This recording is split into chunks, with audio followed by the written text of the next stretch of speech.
और आज आपकी नगरी में, आपके गांव में, दौलतपुर में श्रीमद् भागवत कथा ज्ञान यज्ञ का षष्ठम दिवस की इस मधुर और पावन बेला में मेरी व्यासपीठ की ओर से सभी ब्राह्मण देवताओं के चरणों में कोटि कोटि नमन एवं इस कथा पंडाल में बैठी मेरी मातृशक्ति माताएं बहनें एवं मेरे बड़े बुजुर्ग और समस्त दौलतपुर नगर निवासियों को एवं जहां तक भी ये वाणी ये आवाज जा रही है सभी को मेरी व्यासपीठ की ओर से जय जय श्री राधा। जय श्री राधा। तो चलिए आज जो है सबसे पहले राधा रानी जी के चरणों का पूजन करते हैं, क्योंकि राधा रानी जी मां के बिहारी जी से बड़ी हैं।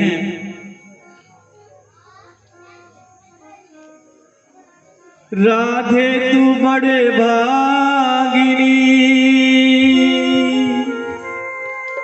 कौन तपस्या की,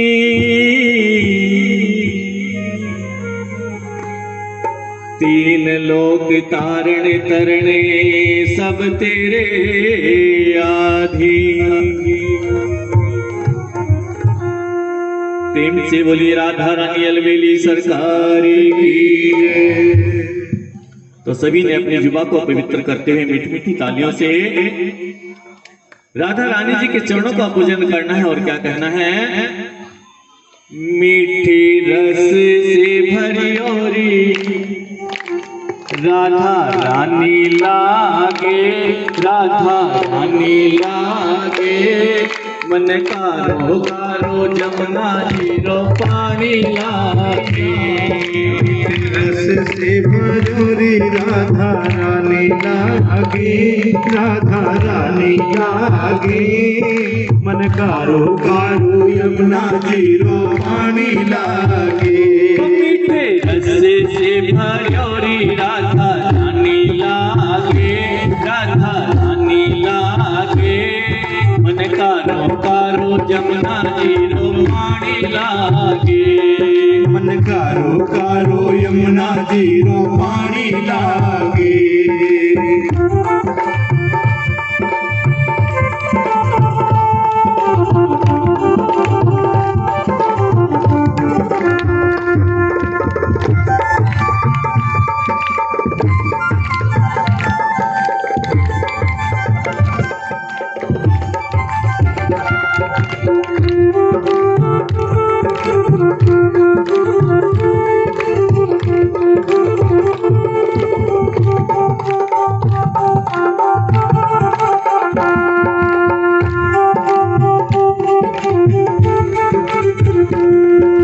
यमुना मैया कारी कारी राधा गोरी गोरी, राधा गोरी गोरी, राधा गोरी गोरी।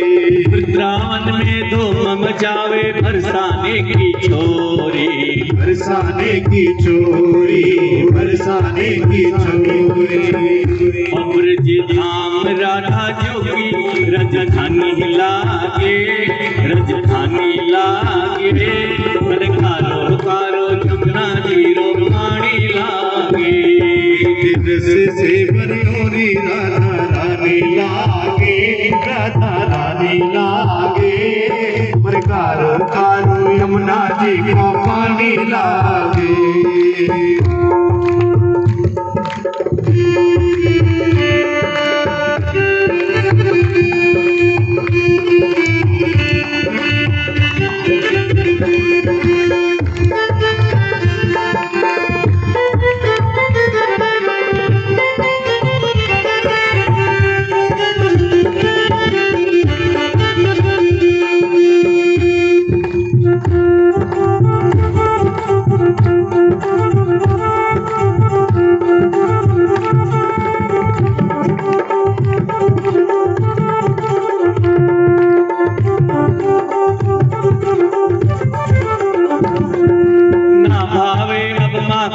मिश्री और न कोई मिठाई, और न कोई मिठाई, और न कोई मिठाई। केवड़िया न भावे अब तो राधा नाम मलाई, राधा नाम मलाई, राधा नाम मलाई। वृषभ भानु खिलल तो गुड़ धानी लागे, गुड़ धानी लागे। मन कारो कारो जमुना जीरो पानी लागे, मन कारो कारो यमुना जीरो पानी लागे।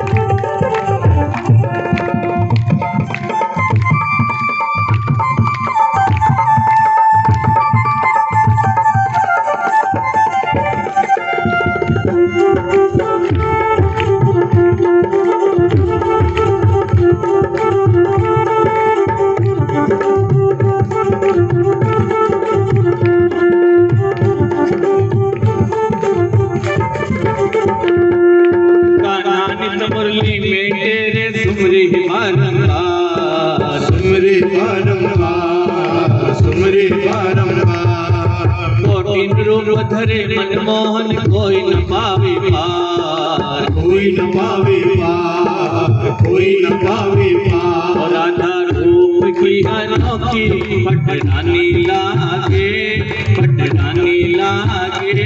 मन कारो कारो जमुना जीरो पानी लागे, कारो कारो यमुना जीरो पानी लागे।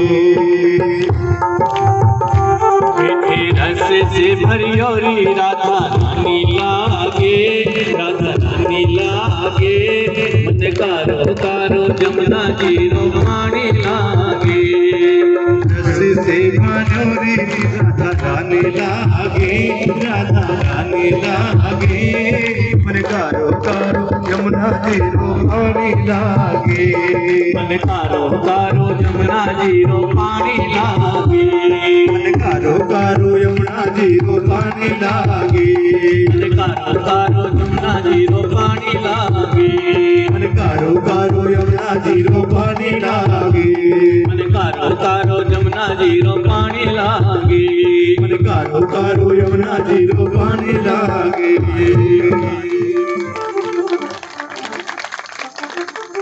प्रेम से बोली राधा रानी अलवेली सरकार की जय। और कल तक की कथा में आप सभी ने माता देवी के गर्भ से अवतार लेकर के और नंद बाबा मां यशोदा के घर पर जाकर के बाल लीलाएं करने तक की कथा आपने सुनी।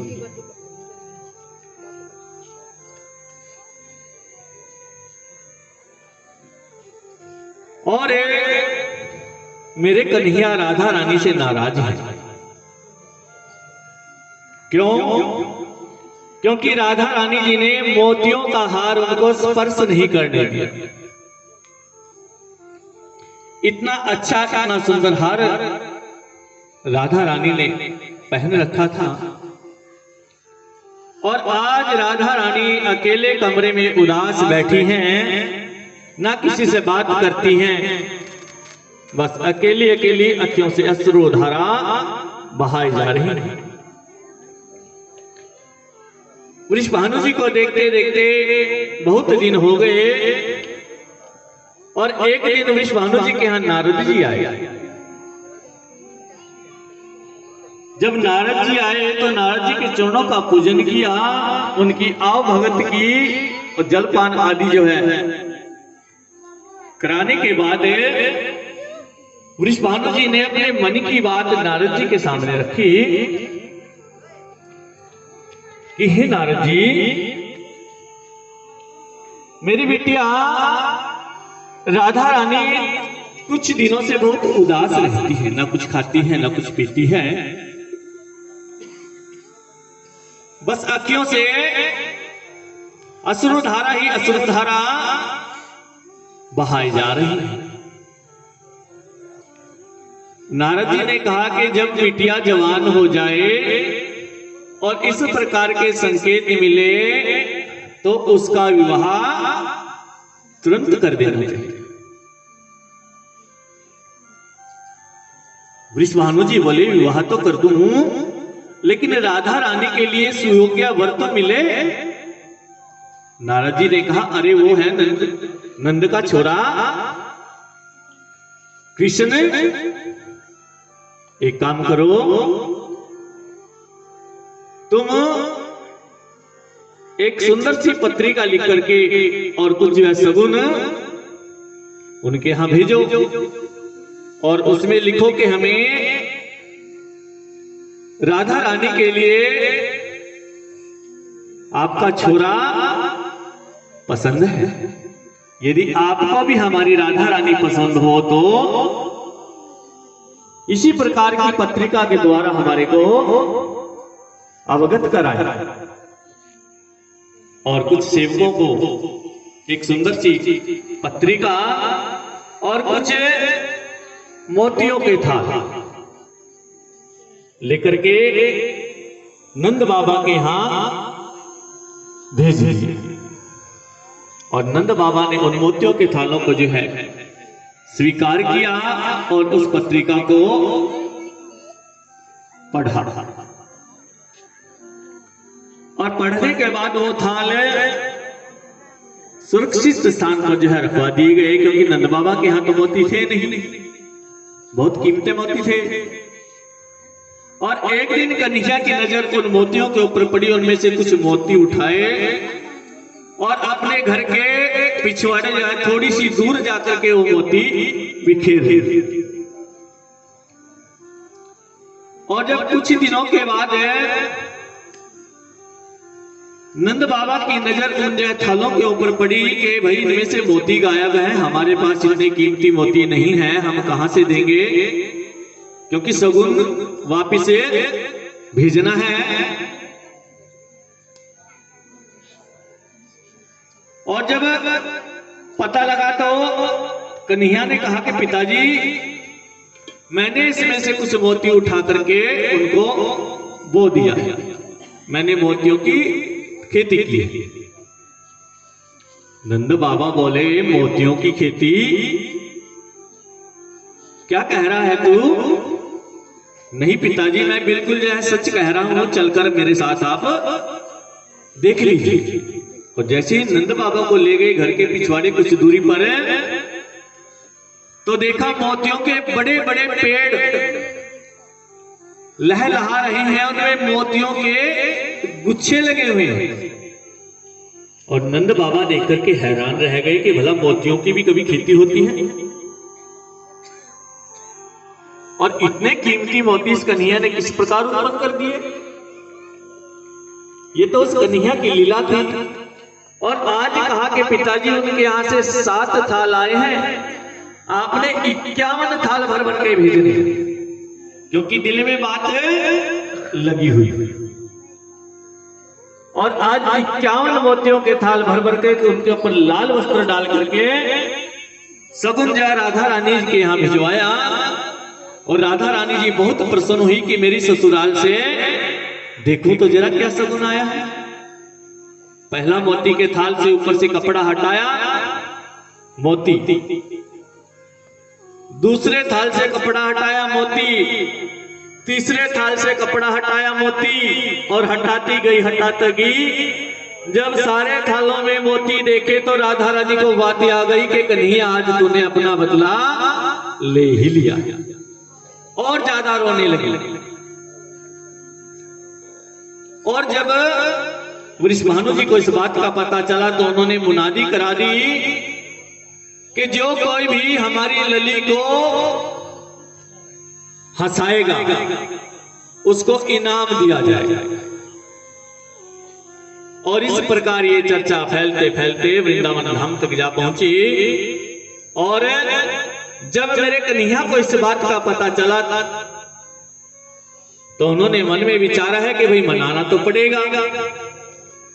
और उसी समय मैया के जो है कक्ष में गए, जहां मैया का लहंगा टंगा हुआ था उसको काट छांट करके छोटा किया और कुछ चूड़ियां वहां पर रखी, लाल नीली हरी पीली, जो कि मैया की चूड़ियां थी।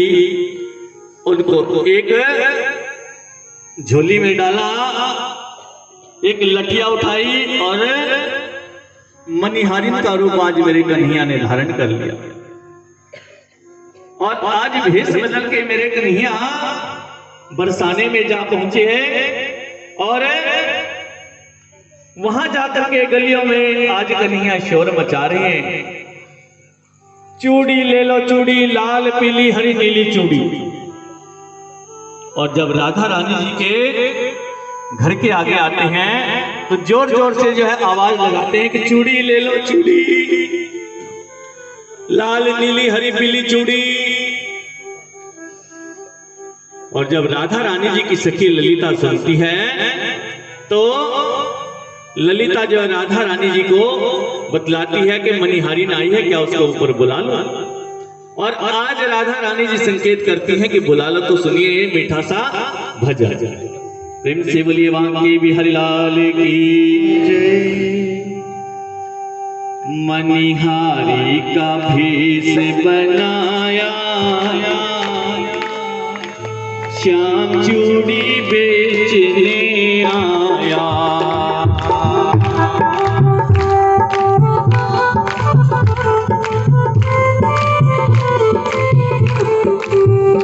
मनिहारी का भेष बनाया, श्याम चूड़ी बेचने आया। मनिहारी का भेष बनाया, श्याम चूड़ी बेचने आया। मनिहारी का भेष बनाया, श्याम चूड़ी बेचने आया। मनिहारी का भेष बनाया, श्याम चूड़ी बेचने आया।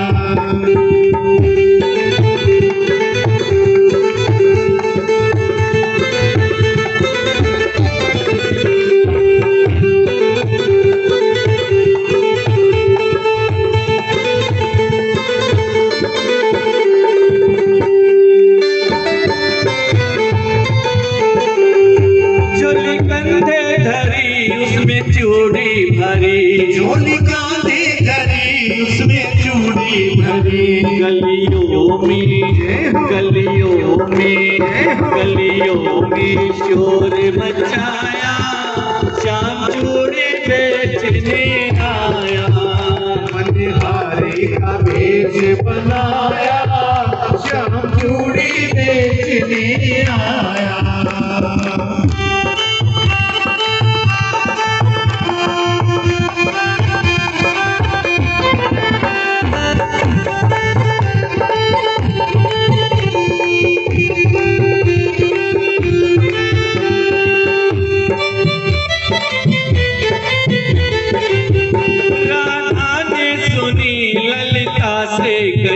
राधा ने सुनी ललिता से कही, मोहन को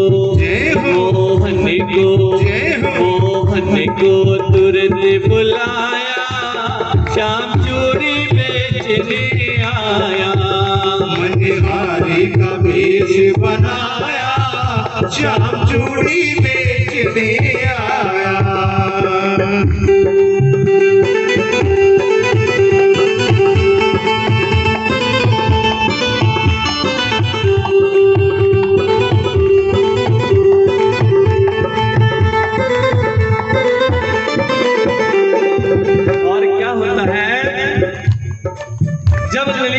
राधा रानी जी को बताती हैं कि कोई मनिहारिन आई है, क्या उसको ऊपर अटारी में बुला लूं?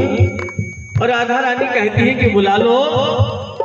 और जब जो है मनिहारिन के भेष में कन्हैया ऊपर जाते हैं और ऊपर जाकर के लाल नीली पीली हरी चूड़ियां दिखाते हैं, तो राधा रानी क्या कहती है? चूड़ी लाल नहीं पहनो, चूड़ी हरी नहीं पहनो, चूड़ी लाल नहीं पहनो, चूड़ी हरी नहीं पहनो, चूड़ी लाल नहीं पहनो, चूड़ी हरी नहीं पहनो, चूड़ी लाल नहीं पहनो, चूड़ी मुझे श्याम रंग, मुझे श्याम रंग, मुझे श्याम रंग है भाया, श्याम चूड़ी बेचने आया। मनिहारी का भेष बनाया, श्याम चूड़ी बेचने आया।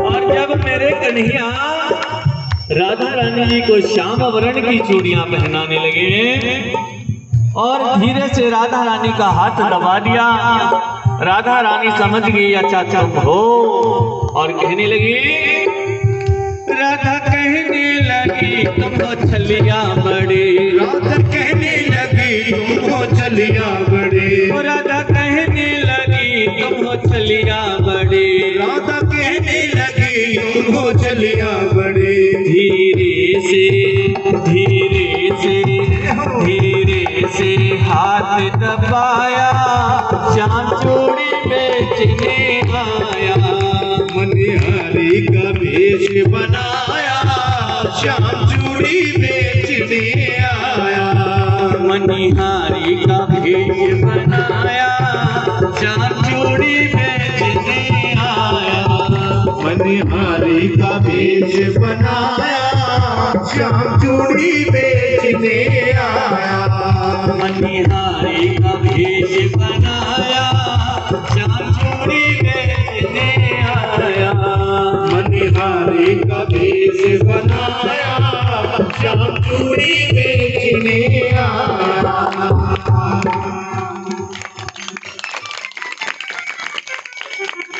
प्रेम से बोलिए बांके बिहारी लाल की जय। और जब राधा रानी ने पहचाना तो राधा रानी जोर जोर से हंसने लगी, इतना हंसने लगी, इतना हंसने लगी।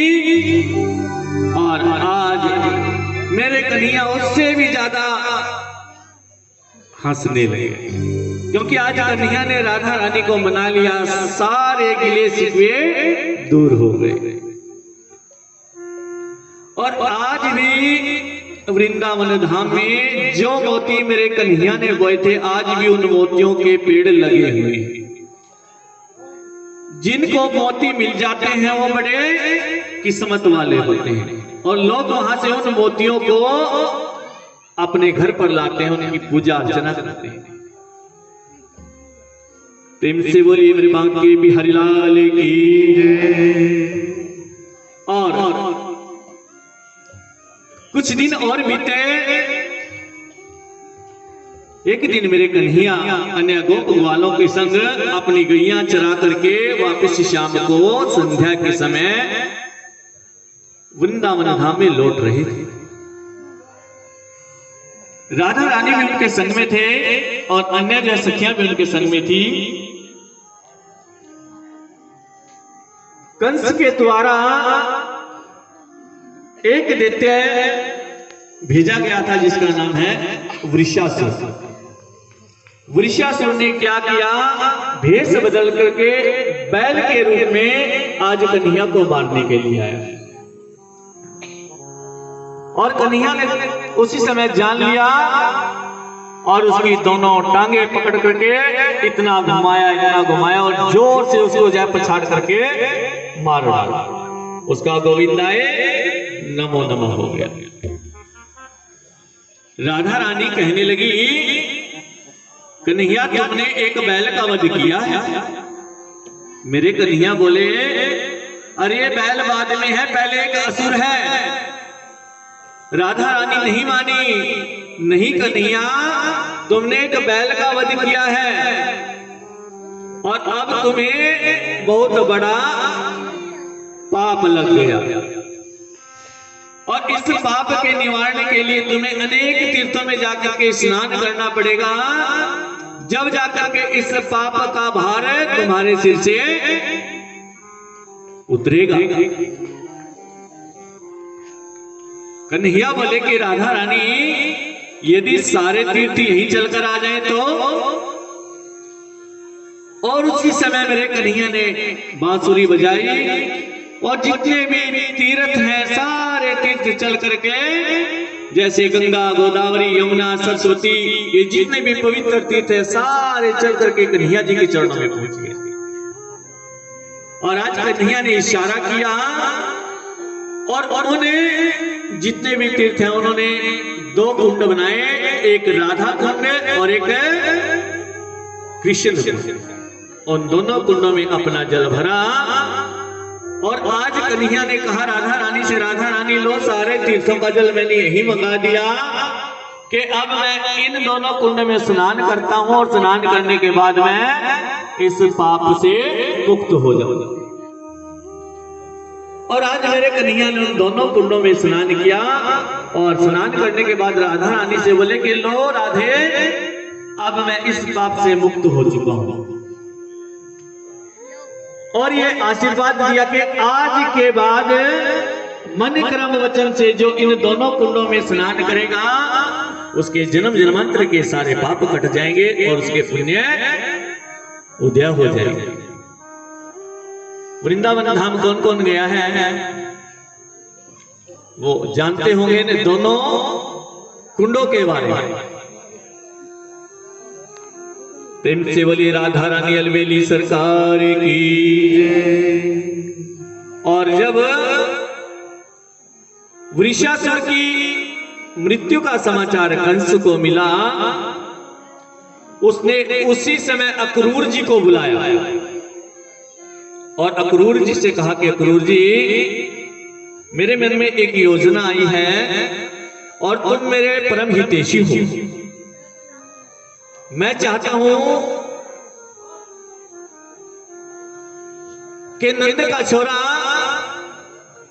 कृष्ण और ये बलराम, मैं इनको दोनों को बुलाऊं और यहां बुलाकर के उनको दोनों को मृत्यु के घाट उतार दूं, क्योंकि इन दोनों ने न जाने कितने असुरों को मृत्यु के घाट उतार दिया है और तुमने उन्हें लेने के लिए जाना है। और क्या कहना है कि कंस ने एक बहुत बड़े धनुष यज्ञ का आयोजन किया है, उसमें पूरे जो है गोप वालों को, नंद बाबा को और कृष्ण और बलराम को न्योता भेजा है। प्रेम से बोलिए श्री हरि नारायण भगवान की जय। और आज अक्रूर जी श्री हरि का नाम अपने हृदय में धारण करके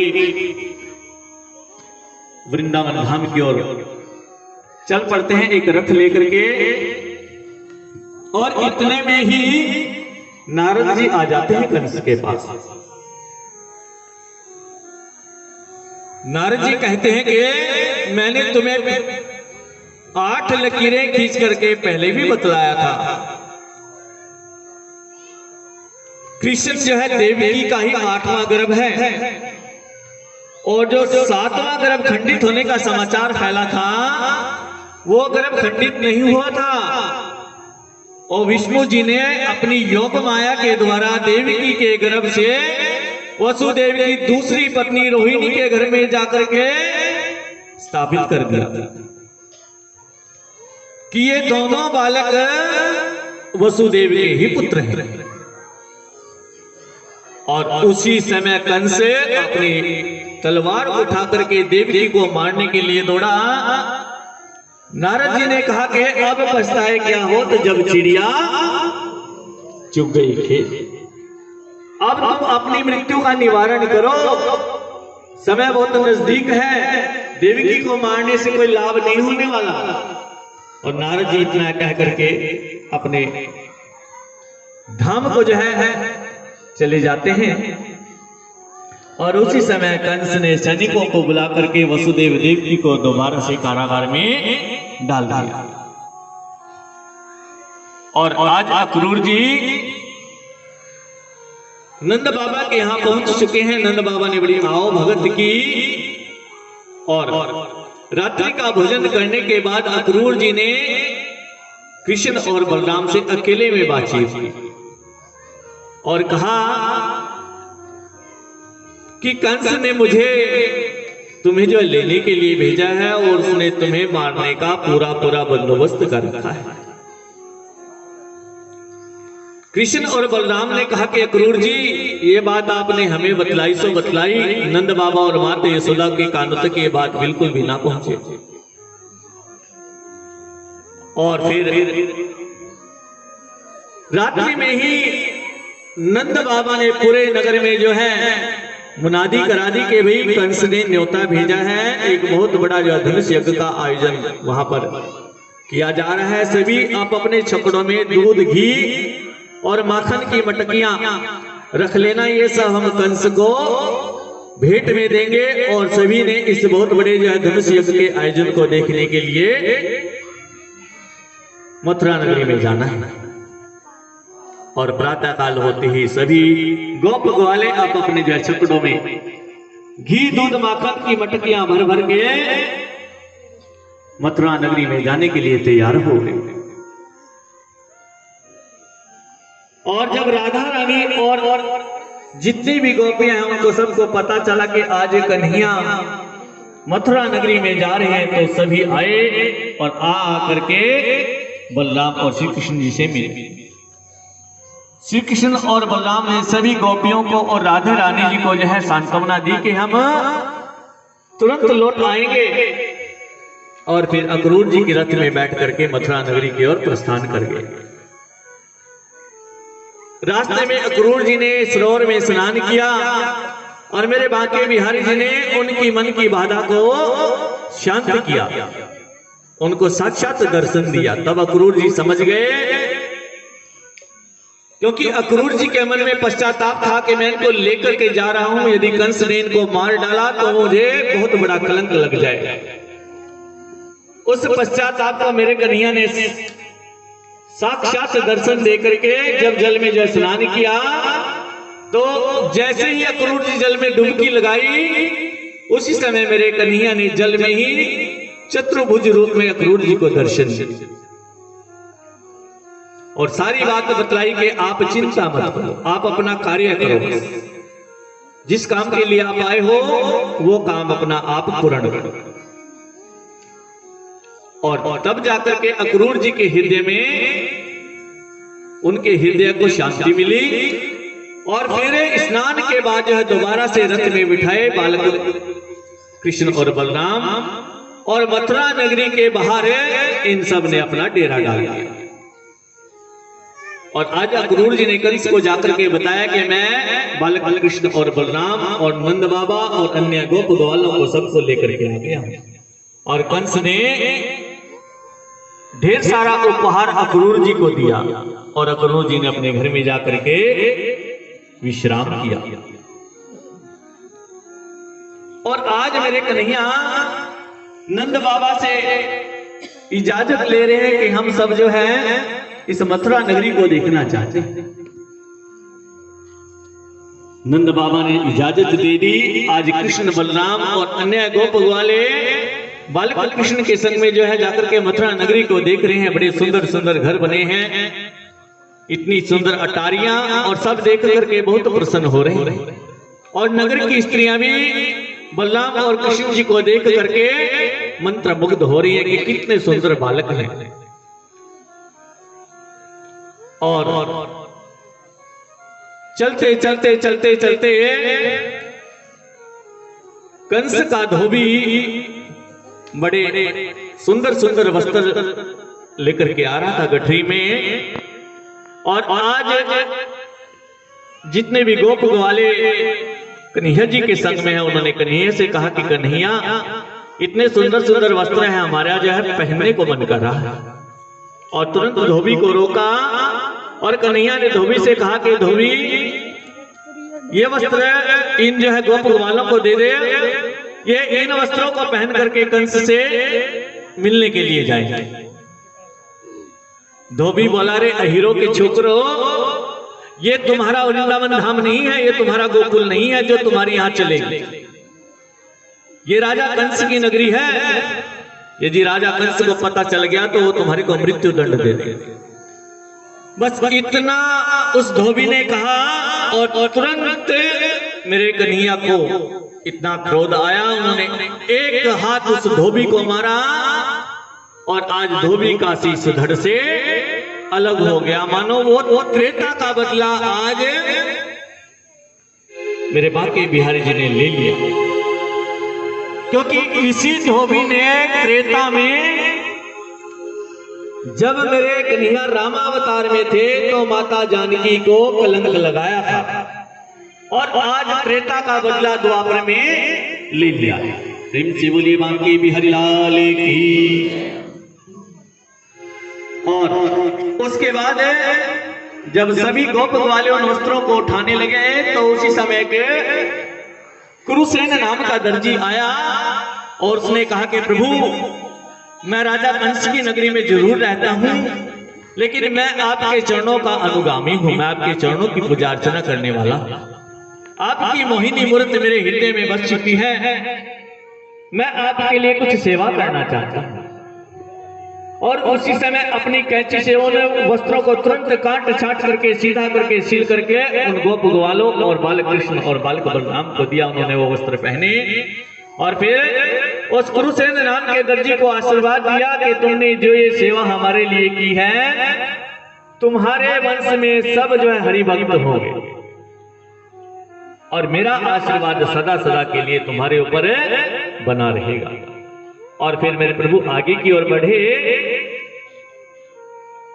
सुदामा नाम का मालिक उनके लिए हाथों में फूलों की माला लेकर के तैयार है। जब रास्ते में सुदामा नाम का माली मिला तो उसने जो है बालक कृष्ण और बालक बलराम के गले में फूलों की माला पहनाई और आज कृष्ण ने उसको भी आशीर्वाद दिया कि तुम्हारे वंश में भी सब जो है हरिभक्त होंगे और मेरा आशीर्वाद उनके ऊपर सदा सदा बना रहेगा। आगे बढ़े। आगे बढ़े तो उनको एक जो है सेरंध्री मिली, कुब्जा वाला, जो हाथ में चंदन और अंगराग का कटोरा लिए हुए हैं। और बलराम जी बोले कि रे कन्हैया, ये मीठी मीठी सी खुशबू कहां से आ रही है चंदन और अंगराग की। जब कन्हैया की दृष्टि उस कुब्जा के ऊपर पड़ी तो उसको रोक लिया और आज कुब्जा से बोले कि हे सुंदरी, तुम अपने हाथ में चंदन और अंगराग का कटोरा लेकर के किस ओर चली जा रही है। कुब्जा बोली कि प्रभु, मैं आपके चरणों की दासी हूं, आपकी मोहिनी मूर्ति मेरे मन में बस चुकी है। आपने मुझे सुंदरी कहां से कहा, मैं कहां से आपको सुंदरी दिखाई देती हूं। जब मैं चलती हूं तो मैं 3 जगह से मेरे अंग मुड़ जाते हैं। लोग तो मेरा जो है मजाक करते हैं और आपने मुझे कहा कि सुंदरी। मेरे कन्हैया ने कहा कि मुझे तो तुम सुंदर ही दिखाई दे रही हो। और आज कुब्जा ने कहा कि प्रभु, मैं इस अंगराग और चंदन को आपके शरीर पर लगाना चाहती हूँ, इजाजत है। और आज कन्हैया ने और बलराम ने इजाजत दे दी और उस कुब्जा ने बलराम और कृष्ण जी को चंदन और अंगराग लगाया और उसकी इस भक्ति से प्रसन्न होकर के मेरे कन्हैया ने उस भक्ति का तुरंत उसको फल दे दिया। उसी समय अपना एक पैर उसके पैर पर रखा और अपनी दाहिनी भुजा से अपना हाथ उसकी ठोड़ी पर रखा और तुरंत उसका कुबड़ सीधा कर दिया। बोलिए बांके बिहारी लाल की। और आज सेरेंद्री कुब्जा इतनी सुंदर बन गई, इतनी सुंदर बन गई। और आज कन्हैया से क्या कह रही है? सांवरी सूरती पे मोहन दिल दीवाना हो गया गया। सांवरी सूरती पे मोहन दिल दीवाना हो गया। सांवरी सूरत पे मोहन दिल दीवाना हो गया। दिल दीवाना हो गया, मेरा दिल दीवाना हो गया। दिल दीवाना हो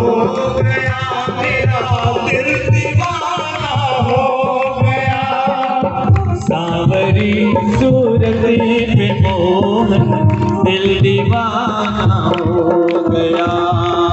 सांवली सूरत में मोहन दिल दीवाना हो गया।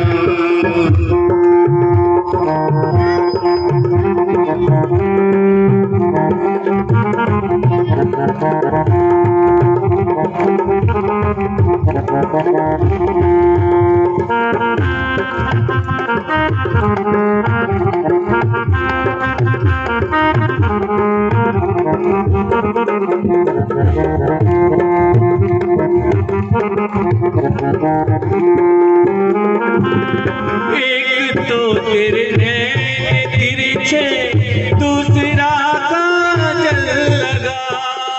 एक तो तेरे नैन तिरछे, दूसरा काजल लगा। एक तो तेरे नैन तिरछे, दूसरा काजल लगा। तो तेरे नैन तिरछे, दूसरा काजल लगा।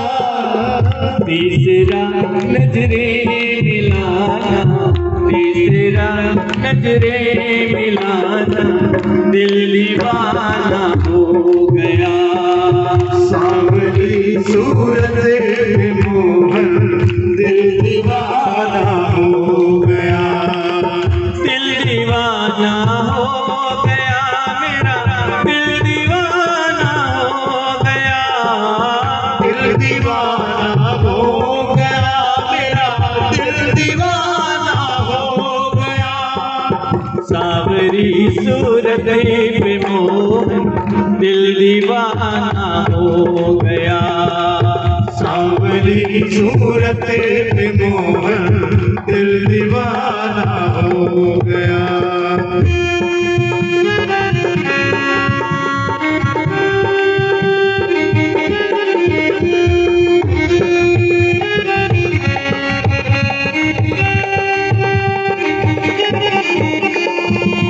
एक तो तेरे होठ पतले, दूसरा लाली लगी।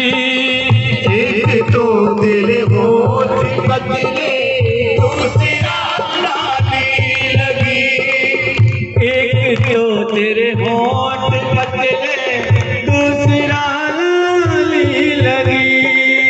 तीसरा मुरली बजाना, तीसरा मुरली बजाना, दिल दीवाना हो गया। सांवली सूरत में मोहन दिल दीवाना हो गया।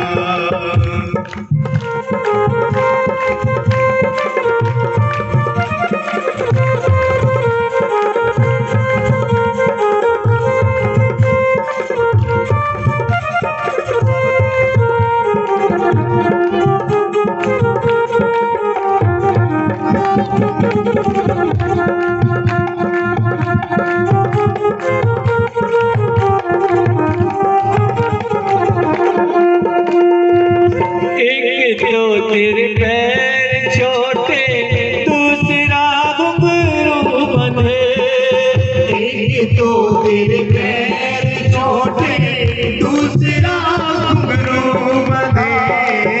एक तो तेरे पैर छोटे, दूसरा घुंघरू बंधे। तीसरा सबको नचाना, तीसरा सबको नचाना, दिल दीवाना हो गया। सांवली सूरत में मोहन दिल दीवाना हो गया। दिल दीवाना हो गया मेरा, दिल दीवाना हो गया। दिल दीवाना हो गया मेरा, दिल दीवाना हो गया। सावरी सूरत पे मोहन दिल दीवाना हो गया। सांवली सूरत में मोहन दिल दीवाना हो गया।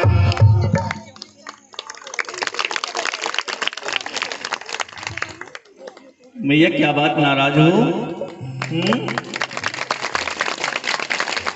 नहीं, कुछ फीका फीका सा लग रहा है, मिठास लाओ। अब कुछ बात प्रेम से बोली राधा रानी अलवेली सरकार की। और आज जो है कुब्जा का उद्धार करने के बाद मेरे प्रभु आगे की ओर बढ़े, जहां वो भगवान भोलेनाथ का धनुष रखा था रंगेश्वर धाम में, आज वहां पहुंचे। और उसी समय सैनिकों ने कहा कि ग्वालो, इस धनुष को हाथ भी मत लगाना। और उसी समय किशन कन्हैया उछाल मार करके रंगेश्वर धाम में जा पहुंचे और धनुष को एक हाथ से उठाया, उसके तुरंत 2 खंड कर डाला। और जब सैनिकों ने देखा जिस धनुष को 10-10 पहलवान मिलकर भी नहीं उठा पाते थे, एक जरा से बालक ने इस धनुष को एक हाथ से उठाया और उसके तुरंत 2 खंड कर डाले। वो हैरान और परेशान और तुरंत कन्हैया के साथ जो भिड़ पड़े। आज मेरे कन्हैया ने उनका गोविंदाय नमो नमः कर दिया। जो कुछ सैनिक बचे वो कंस को जाकर के दुहाई देने लगे कि छोटे से बालक ने, उस कृष्ण ने उस धनुष को भी भंग कर डाला। और आज कंस मन में सोचने लगा कि बालक तो छोटे हैं लेकिन काम बड़े बड़े कर रहे हैं। और फिर उसी समय अपने मंत्रियों को बुलाया कि भाई, कल जब ये दोनों बालक रंगभूमि में प्रवेश करेंगे तो द्वार पर जो है कुवलिया पेड़ नाम का हाथी, और महावत को कहना उस हाथी को ढेर सारी मदिरा पिला दे, और मदिरा पिला करके उसको मतवाला करके रखे। जब बालक कृष्ण और बलराम महल के दरवाजे पर पहुंचे, उसी समय महावत उस हाथी को इशारा करेगा और इशारा पा करके वो हाथी इन दोनों को अपने पैरों तले कुचलकर मार डालेगा। और प्रातः काल हो चुकी है। आज नंद बाबा गोप गवाले बालक कृष्ण बलराम जैसे ही महल के दरवाजे पर पहुंचे तो उन्होंने देखा कि कुवलिया पेड़ नाम का हाथी, उसके ऊपर जो महावत बैठा हुआ है, इनका रास्ता रोक कर रखा है। कन्हैया बोले कि महावत इस हाथी को हटाओ, हमें रंगभूमि में प्रवेश करने दो। महावत बोला, अरे ग्वालो, ये तुम्हारी वृंदावन नगरी नहीं है, ये तुम्हारी गोकुल नगरी नहीं है, ये राजा कंस की नगरी है, यहाँ हमारा राज्य चलेगा, तुम्हारा नहीं। और उसी समय हाथी को एक जो है छठी मारी जोर से और हाथी बहक गया और बालक कृष्ण और बलराम को मारने के लिए दौड़ा। और आज बालक कृष्ण और बलराम ने हाथी के दोनों दांत उखाड़ लिए और उन्हीं दांतों से उसका गोविंदाय नमो नमः कर दिया और उस महावत को भी मार डाला। और इन दोनों को मारने के बाद आज रंगभूमि में प्रवेश करते हैं। कंस ने देखा कि मैं तो यहां भी फेल हो गया, और उसी समय उसके जो बड़े बड़े पहलवान थे, चाणूर और मुष्टिक आदि, उनकी ओर इशारा किया। वो एकदम कन्हैया बलराम से लड़ने के लिए तैयार हो गए और आज छोटे छोटे बालकों से कह रहे थे, बड़े बड़े तगड़े तगड़े पहलवान के कन्हैया बलराम, हम तुमसे मल्लयुद्ध करना चाहते हैं।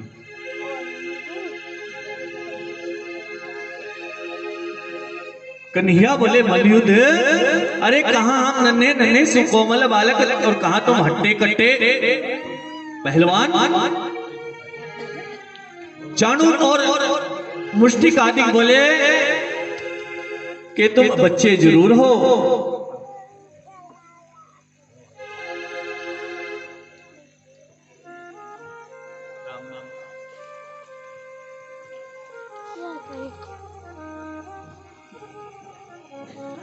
प्रेम से बोली बांके बिहारी लाल की।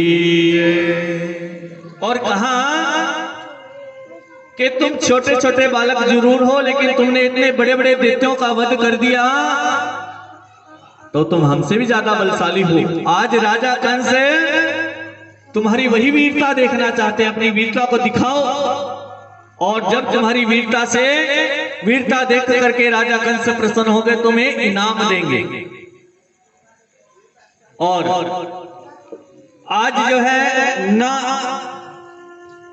चाह कर भी कृष्ण और बलराम उन बड़े बड़े पहलवानों से जो है युद्ध में लड़ने लगे, मल्ल युद्ध करने लगे। और मल्ल युद्ध करते करते बालक कृष्ण और बलराम ने चाणूर और मुष्टिका गोविंदाय नमो नमः कर दिया। और कंस हैरान और परेशान जब कंस ने देखा, और उसी समय मेरे कन्हैया ने जोर से छलांग लगाई और जहां कंस बैठा था उसके सिंहासन तक पहुंच गए।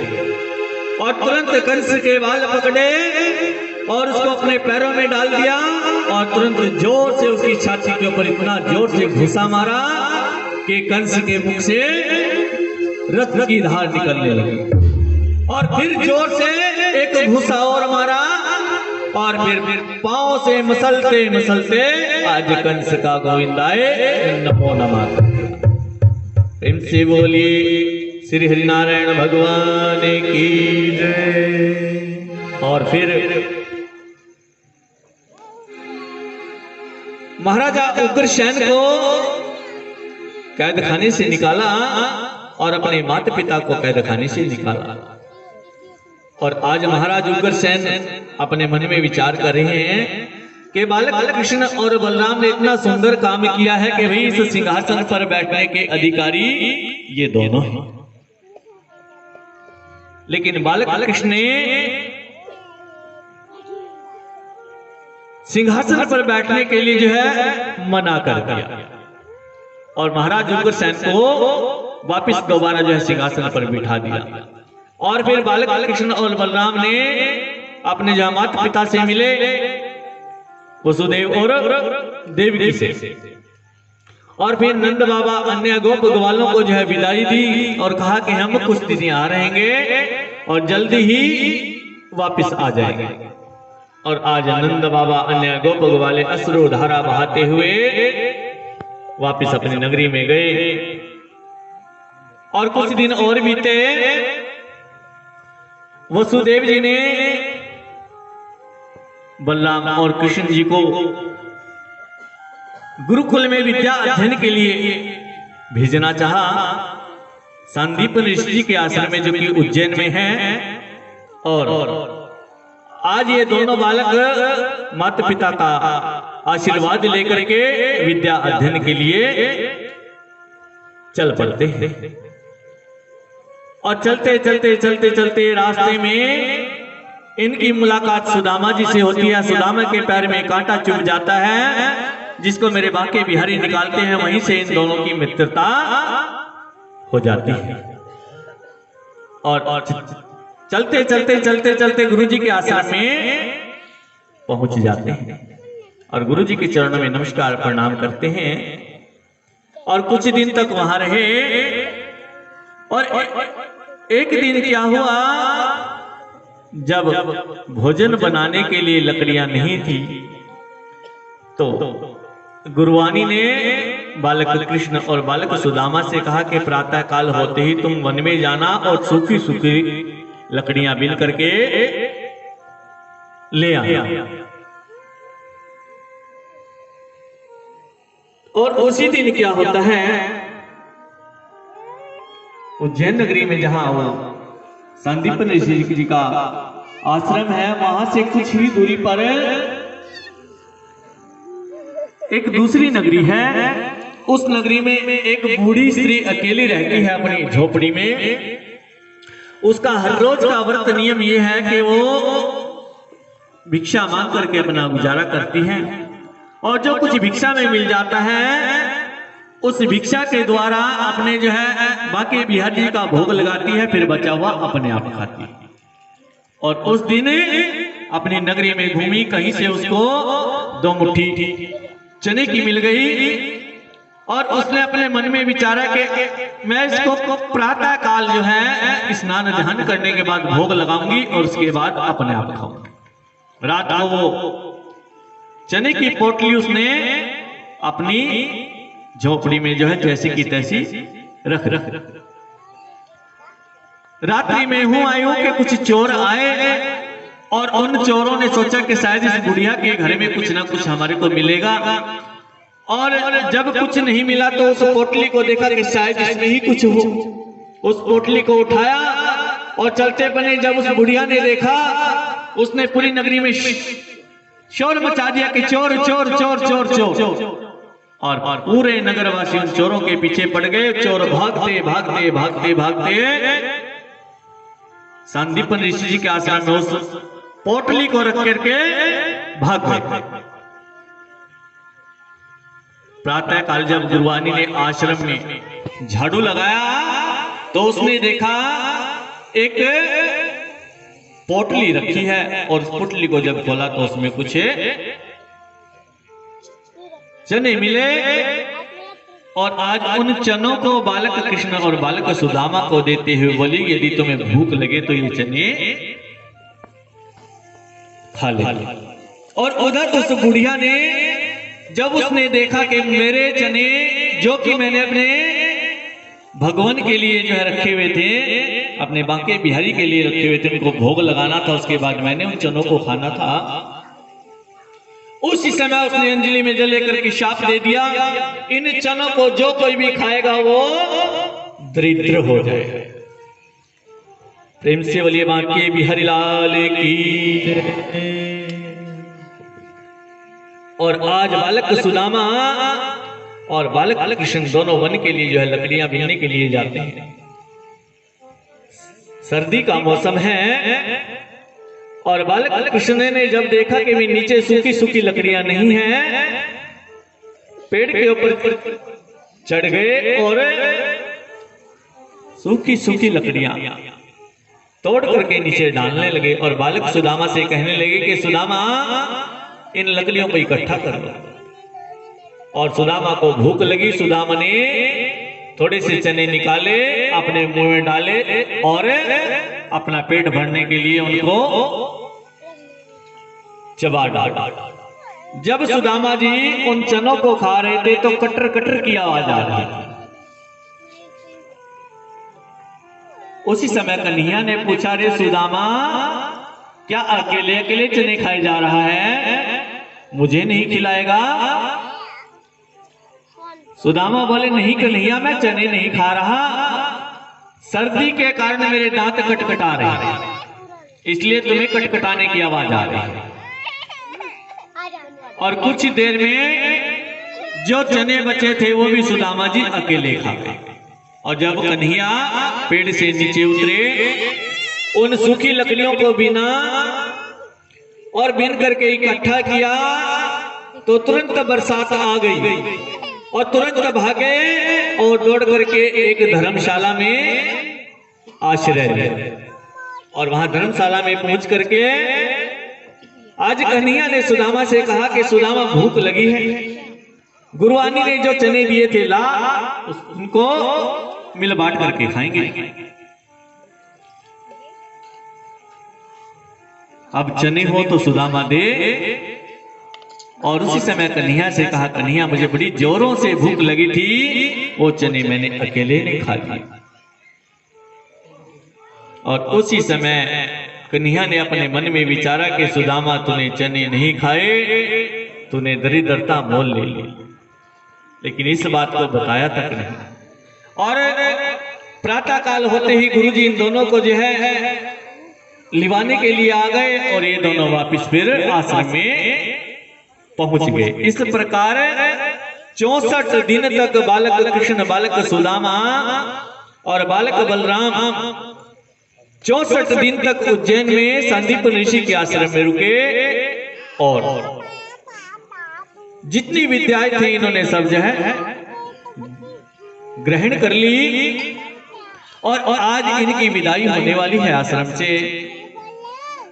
और बालक कृष्ण बोले गुरुजी से, गुरुजी आपने हमारे को विद्या अध्ययन कराया और इसके बदले में हम आपको कुछ गुरु दक्षिणा देना चाहते हैं, जो आप चाहते हो मांग लीजिए। गुरुजी बोले बेटा मुझे तो आवश्यकता नहीं है, लेकिन तुम्हारी गुरुवानी से मैं पूछ लेता हूं यदि उसके मन में कुछ बात है। और गुरुवानी के पास गए, गुरुवानी बोली ये दोनों बालक मुझे क्या दे सकते हैं? अरे मुझे तो अपने बालक की बहुत याद आ रही है। 1 वर्ष पहले हम जो है समुद्र के किनारे गए थे और उस समुद्र ने मेरे बालक को बहा लिया। मेरा बालक डूब करके मर गया। ला करके देना चाहते हो तो मेरा बालक मुझे दे लो, जिसकी मुझे बहुत याद आती है। और आज मेरे कन्हैया ने सुना तो कन्हैया ने गुरुवानी से कहा कि एक बार आप आदेश करो और हम आपका बालक भी ला करके दे सकते हैं। और आज गुरुजी और गुरुवानी का आशीर्वाद पाकर के मेरे कन्हैया समुद्र के तट पर गए बलराम जी। और उसी समय समुद्र रतन के थाल लेकर के प्रकट हो गया और कन्हैया ने कहा कि रे समुद्र, 1 वर्ष पहले हमारे गुरुजी का परिवार तेरे तट पर आया था और तूने उनके बेटे को जो है बहा लिया। समुद्र बोला कि नहीं कन्हैया, मैंने ऐसी गलती नहीं की। हाँ, मेरे गर्भ में 5 जने नाम का एक असुर रहता है, हो सकता है उसने उसको चुरा लिया। और उसी समय कन्हैया ने जो है बीच समुद्र में डुबकी लगाई और जब गए तो 5 जने असुर को मार डाला, लेकिन बालक का अता पता नहीं। उसी समय उस 5 जने नामक शंख को लेकर के वापिस आए और उस शंख को लेकर के फिर जो यमपुरी में गए और यमपुरी में जाकर के उस शंख की ध्वनि को बजाया और यमराज तुरंत हाजिर हो गए कन्हैया के चरण में। कन्हैया से कहा कि आपके चरणों में नमस्कार है, प्रणाम है, मेरे लिए क्या सेवा है बतलाइए। कन्हैया ने कहा 1 वर्ष पहले मेरे गुरुजी का पुत्र जो है समुद्र में डूब करके मर गया था, क्या तुम उसको लेकर के आए हो? क्योंकि तुम जीवों को उनके कर्मों के अनुसार दंड देते हो, तो जब हमें कहीं नहीं मिला तो वो अवश्य ही तुम्हारे पास हो। और उस समय यमराज ने उनके गुरुजी के बालक की बाह पकड़ करके अपनी यमलोक से उसको बाहर लाए और आज कन्हैया के चरणों में वो बालक दे दिया। आज मेरे कन्हैया उस बालक की भुजा को पकड़ करके वापस पृथ्वी लोक पर आए और अपने गुरुजी के चरणों में उस बालक को दे दिया कि लीजिए आपका बालक। आज गुरुजी और गुरुवानी बहुत प्रसन्न हैं और आज मेरे कन्हैया को आशीर्वाद दे रहे हैं। तो चलिए हम भी उन गुरुजी का आशीर्वाद लेते हैं। प्रेम से बोलिए श्री सतगुरुदेव महाराज की। और गुरुजी ने कहा कन्हैया, जिसके शिष्य तुम्हारे जैसे हो उनके लिए कुछ भी जो है सुलभ हो सकता है। उनकी तो मनोकामनाएं अपने आप पूर्ण हो जाती हैं और मेरा आशीर्वाद तुम्हारे ऊपर है। और आज गुरुजी जो है बालक कृष्ण, बालक बलराम, बालक सुदामा को आशीर्वाद दे रहे हैं। तो चलिए हम भी गुरुजी का आशीर्वाद लेते हैं। प्रेम से बोलिए श्री सतगुरुदेव महाराज की। तो सभी ने मीठी मीठी तालियों से मेरा जो है सहयोग देना है, अपनी जुबा को पवित्र करते हुए गुरुजी के चरणों का ध्यान करना है और आशीर्वाद लेना है। और क्या कहना है? सतगुरु वरदान देते हैं, सतगुरु वरदान देते हैं, गुरु वरदान देते हैं, सतगुरु वरदान देते हैं। भक्तों को ज्ञान, भक्तों को ज्ञान, को ज्ञान देते हैं, सतगुरु वरदान देते हैं, सतगुरु वरदान देते हैं।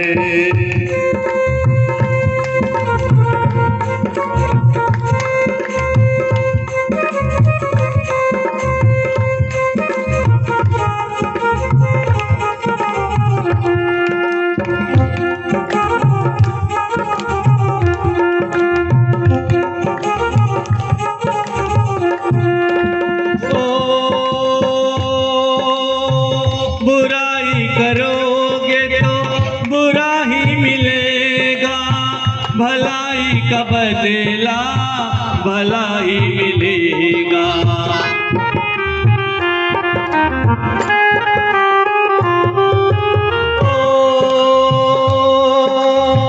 बुराई करोगे तो बुरा ही मिलेगा, भलाई का बदला भला ही मिलेगा। सतगुरु वरदान देते हैं, सतगुरु वरदान देते हैं। भक्तों को ज्ञान,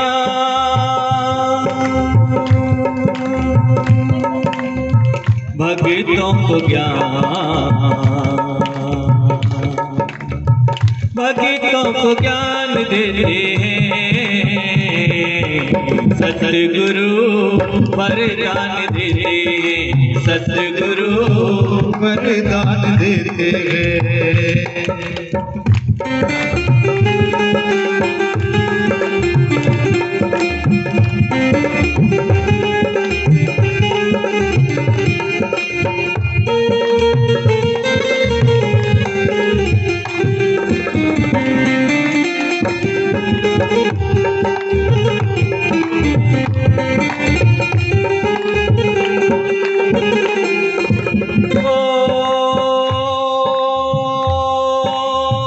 हम भी इनकी शरण में आए, नसीब हमारा जो प्यार इनका पाए।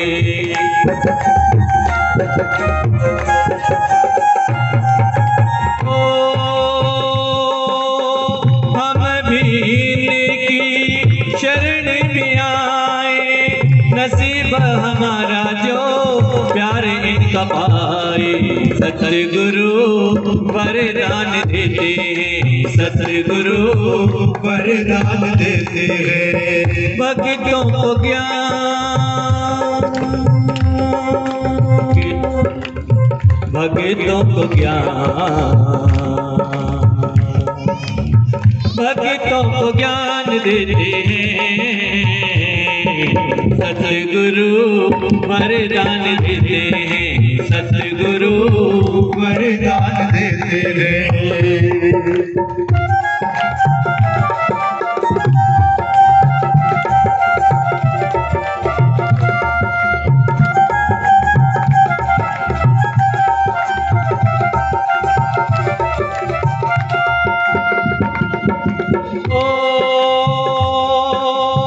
सच्चाई का मार्ग दिखलाया, सतगुरु ने हमको जीना सिखाया।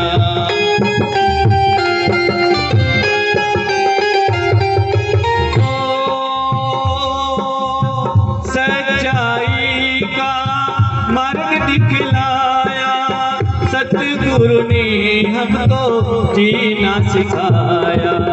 नई पहचान, नई पहचान, नई पहचान देते हैं, सतगुरु वरदान देते हैं, सतगुरु वरदान देते हैं। भक्तों को ज्ञान, भक्तों को ज्ञान, भक्तों को ज्ञान देते हैं, सतगुरु वरदान देते हैं, सतगुरु वरदान देते हैं, सतगुरु वरदान देते हैं, सतगुरु वरदान देते हैं, सतगुरु वरदान देते हैं।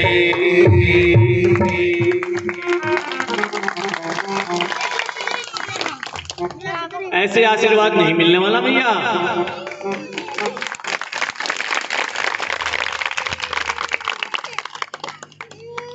इनसे बोलिए श्री सद्गुरुदेव महाराज की। और आज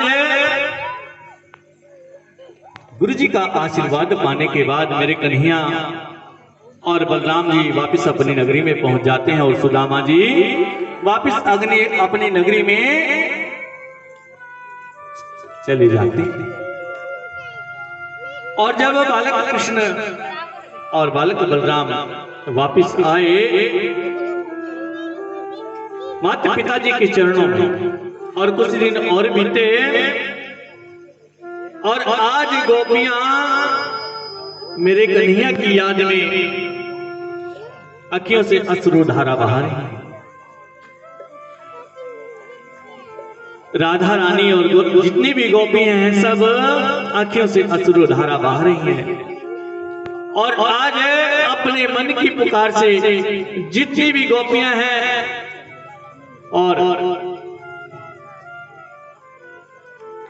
राधा रानी आज अपनी मन की पुकार से जो है उस कन्हैया के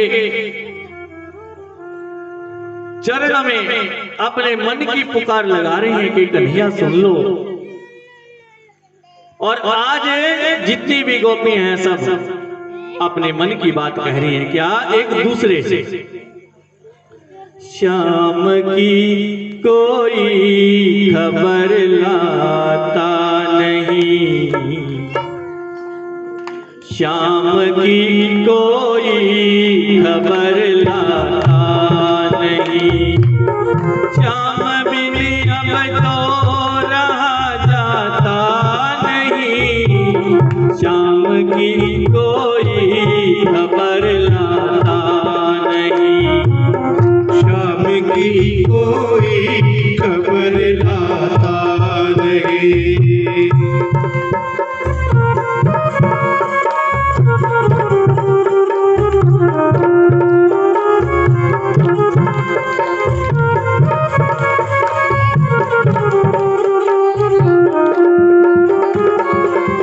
मन तो चाहता है कि मैं खत लिखूं,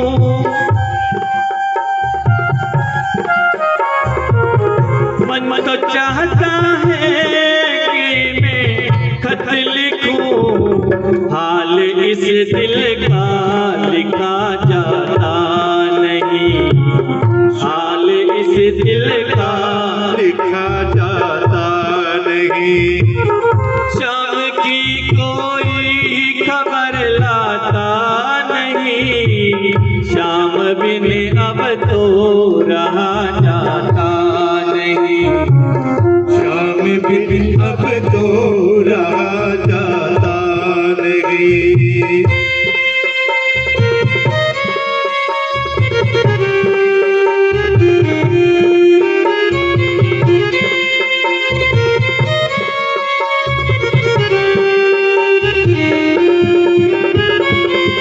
मन तो चाहता है कि मैं सब कहूँ,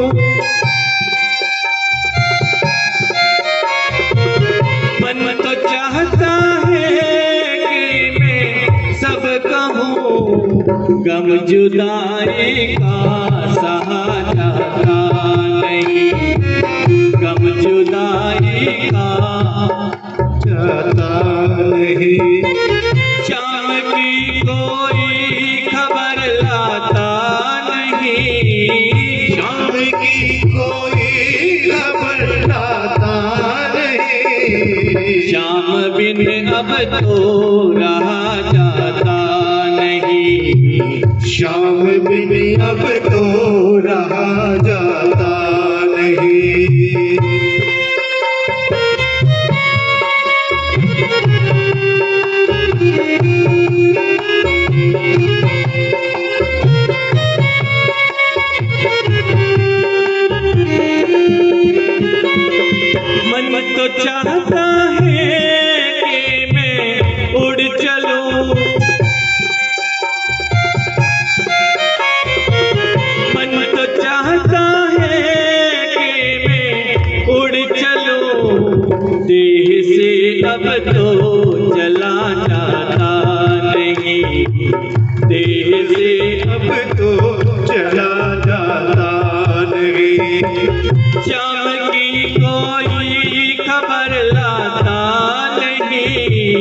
श्याम बिन अब तो रहा जाता नहीं, श्याम बिन अब तो रहा जाता नहीं, श्याम बिन अब तो रहा जाता नहीं, श्याम बिन अब तो रहा जाता नहीं।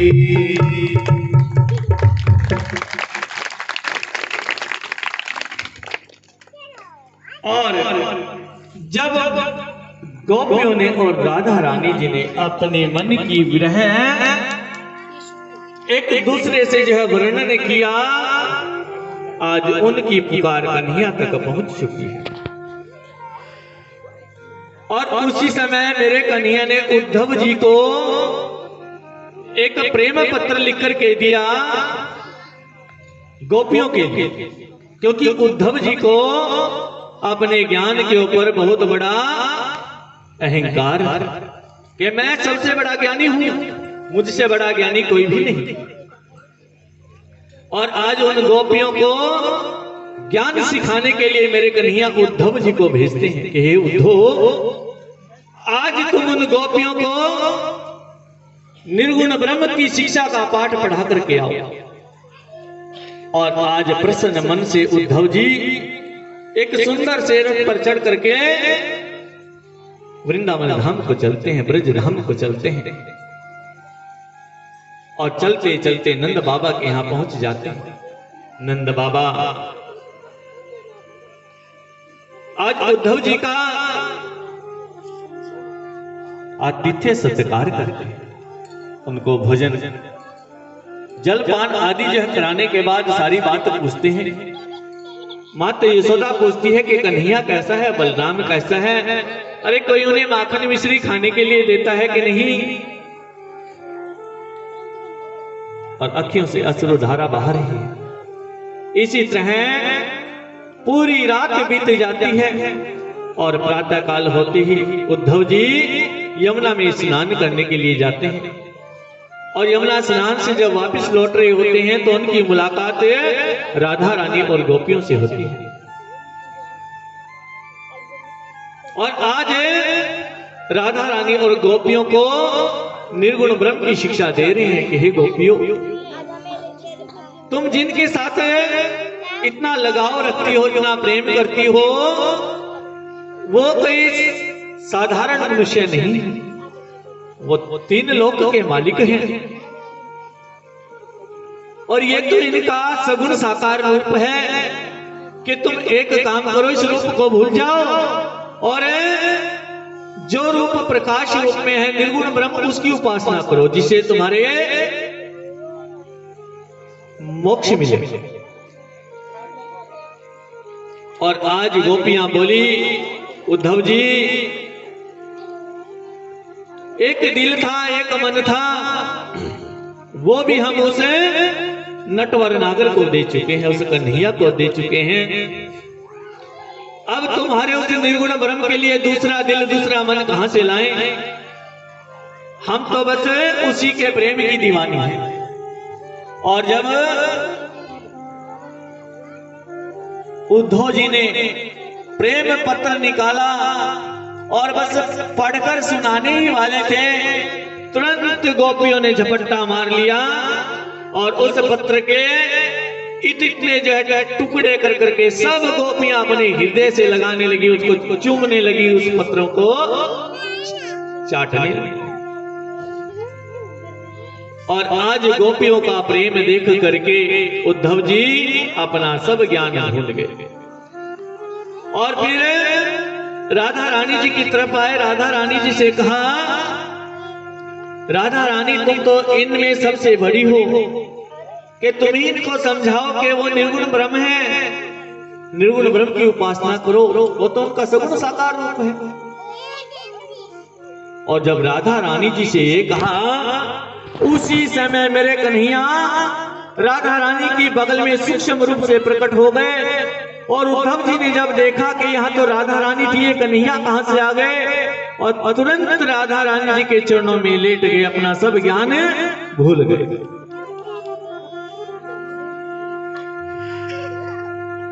राधा रानी कहने लगी, उद्धव जी आप ज्ञानी हैं, महात्मा हैं, आप मेरे चरणों में लेटे हुए हैं, आप जल्दी से उठ जाओ, आपको कोई देख लेगा। और आज उद्धव जी कहने लगे, देख ले दो राधा रानी, मैं तो तुम्हारे से बहुत छोटा हूं, मैं अपने आप को बहुत बड़ा ज्ञानी महात्मा समझता था, लेकिन आज तुम्हारे सामने मैं बहुत छोटा पड़ गया। और आज उन गोपियों ने आज उद्धव को भी रुला डाला। आज उद्धव जी गए थे ज्ञान का पाठ पढ़ाने, उल्टा प्रेम का पाठ पढ़ गए, और उन गोपियों से मिलकर के अब उद्धव जी से रहा नहीं गया। तुरंत उन गोपियों का समाचार लेकर के वापिस मथुरा नगरी में पहुंचते हैं और कन्हैया से कहते हैं, कन्हैया तू कितना निष्ठुर है,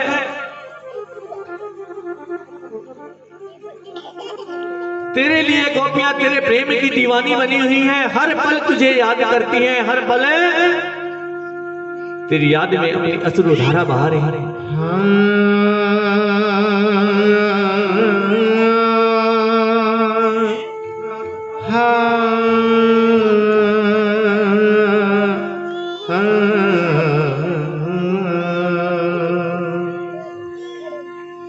प्रीत मोहन से की इस भरोसे पे की,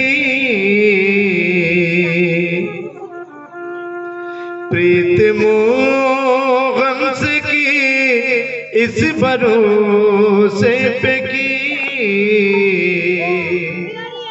4 दिन जिंदगी के गुजर जाएंगे, 4 दिन जिंदगी के गुजर जाएंगे।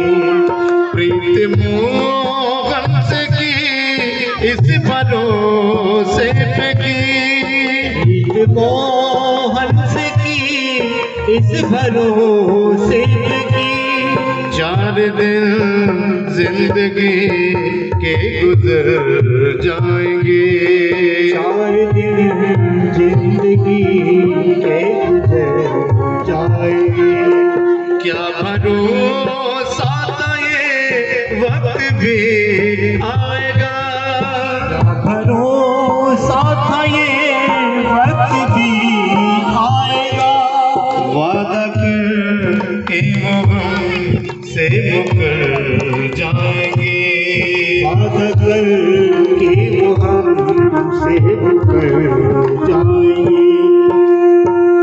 क्यों नहीं आए शाम, क्यों नहीं आए, क्यों नहीं आए शाम, क्यों नहीं आए, क्यों नहीं आए शाम, क्यों नहीं आए, क्यों नहीं आए शाम, क्यों नहीं आए।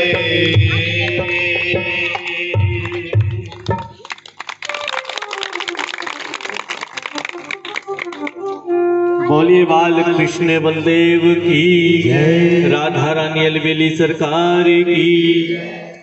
और आज मेरे कन्हैया ने उद्धव जी को सांत्वना दी और तब उद्धव जी का चित्त शांत हुआ। और इधर दूसरी ओर कंस की दोनों पत्नियां, जिनका नाम अस्ति और प्राप्ति, जो कि जरासंध की बेटियां हैं, ये दोनों जाकर के जरासंध के पास इन्होंने सारा समाचार कहा कि कृष्ण और बलराम ने हमारे पति कंस को मृत्यु के घाट उतार दिया। और उसी समय जरासंध अपने मंत्रियों से जो है सलाह मशवरा करने के बाद अपनी पूरी सेना सजा करके आज मथुरा नगरी पर आक्रमण करने के लिए दौड़ पड़ा। और जब मेरे कन्हैया को पता लगा कि आज जरासंध अपनी सेना सजा करके आ रहा है, तो पूरे के पूरे मथुरावासी भयभीत होने लगे। कन्हैया ने कहा कि तुम चिंता मत करो, हम दोनों भाई अपने आप निपट लेंगे। और जब जरासंध सेना से जाकर के आया तो इनका युद्ध होने लगा, और आज जरासंध को युद्ध में इन्होंने हरा दिया। और जरासंध एक बार नहीं 17 बार उसने मथुरा नगरी पर इसी प्रकार आक्रमण किए और 17 बार युद्ध में हरा दिया। और आज जरासंध जो है अपने मन में विचारने लगा कि मैं कन्हैया से ऐसे नहीं जीत सकता, मुझे वन में जाकर के किसी देव या देवी की आराधना करनी चाहिए, उनका आशीर्वाद लूं और तब जाकर के मैं इसको युद्ध में जीत पाऊंगा। और आज जरासंध वन की ओर चल पड़ा। रास्ते में नारद जी मिले। नारद जी ने पूछा, जरासंध ये वन की ओर प्रस्थान क्यों कर रहा है भाई? आज जरासंध ने एक एक बात बतलाई। नारद जी बोले, बस इतनी सी बात? अरे इतनी सी बात से तू जो है वन की ओर प्रस्थान कर रहा है? अरे अपने मित्र को याद कर, मलेच्छों का राजा कालियवन, वो कब तेरे काम आएगा? उसको जाकर के संदेश भिजवा, वो तेरे पक्ष में युद्ध करने के लिए आएगा। उससे बड़ा बलवान है कोई? जरासंध बोला कि नारद जी, आप तो भूत भविष्य और वर्तमान के ज्ञाता हो, आप तो पल भर में एक जगह से दूसरी जगह पहुंच जाते हो। मेरी आपके चरणों में विनम्र विनती है कि क्यों ना आप मेरा संदेश लेकर के मलेच्छों के राजा कालियवन के पास जाओ और उससे मेरे पक्ष में युद्ध करने के लिए मनाओ। नारद जी ने कहा, क्यों नहीं। और उसी समय नारद जी मलेच्छों के राजा कालियवन के पास गए और आज कालियवन को मनाया। और आज कालियवन बोला कि मेरे अहो भाग्य, जो जरासंध ने मुझे याद किया, वो तो मेरा परम मित्र है। और उसी समय अपनी सेना सजा करके जरासंध के पक्ष में युद्ध करने के लिए मथुरा नगरी पर आक्रमण करने के लिए आ गया और पूरी मथुरा नगरी को घेर लिया। और जब मथुरा वासियों ने देखा, महाराज उग्रसेन ने देखा और कृष्ण बलराम से कहा कि कृष्ण बलराम, अब इसका निवारण तुम ही करोगे। और उसी समय कृष्ण ने समुद्र देव से कहा कि हे समुद्र देव, हमें तुम्हारे गर्भ में 12 योजन भूमि चाहिए। और समुद्र देव ने कहा कि प्रभु ले लीजिए। और उसी समय विश्वकर्मा को बुलाया। विश्वकर्मा से कहा कि तुमने तुरंत जो है समुद्र के गर्भ में एक नगरी बनानी है, उस नगरी का नाम होगा द्वारिका। और रात्रि में जब सारे मथुरा नगरीवासी सो रहे हो तो उनके सोते सोते चुपचाप उन सबको जो है उस द्वारिका धाम में पहुंचा जाए। और बिल्कुल वैसा ही हुआ। अब बलराम को जो है द्वारिका धाम की रक्षा में तैनात करके और कन्हैया प्रातः काल बिना हथियार के कालियवन के सामने गए। और जब कालियवन ने देखा कि ये जब बिना हथियार के है तो मैं क्यों इसके ऊपर ऐसे आक्रमण करूं, मैं भी बिना हथियार के लड़ाई करूंगा। और बिना हथियार के रथ से नीचे उतरा और कहा, आज मैं तुमसे मल्ल युद्ध करूंगा। और मल्ल युद्ध का नाम सुना मेरे बांके बिहारी दौड़ पड़े। और आज कालियवन बोला कि रणछोड़, युद्ध से भागता है, रुक, अभी मैं तुझे देखता हूं। और मेरे कन्हैया आगे आगे और कालियवन उसके पीछे पीछे। और मेरे कन्हैया पर्वत कंदराओं से चढ़ते चढ़ते चढ़ते चढ़ते गंधमादन पर्वत की गुफा में प्रवेश कर जाते हैं, जहां पर राजा मुचुकुंद सोया हुआ होता है। और अपना ओढ़ना यानी कि अपना दुपट्टा उस राजा मुचुकुंद के ऊपर डाल दिया और अपने आप अंदर जाके प्रवेश कर गए गुफा में। और उस समय काल यवन उस गुफा में पहुंचा, उसने देखा कि अच्छा अपना पीतांबर ओढ़ करके रणछोर युद्ध से भाग करके यहां लेट करके विश्राम कर रहा है। मैं देखता हूं और उसमें जोर से एक लात मारी, और जब लात पड़ी आज राजा मुचुकुंद की निद्रा भंग हो गई और नींद से जागा। उसी समय उसकी दृष्टि इस कालियवन के ऊपर पड़ी और कालियवन तुरंत जल करके भस्म हो गया। प्रेम से बोलिए श्री हरिनारायण भगवान की। इसका क्या कारण है कि राजा मुचुकुंद कौन था?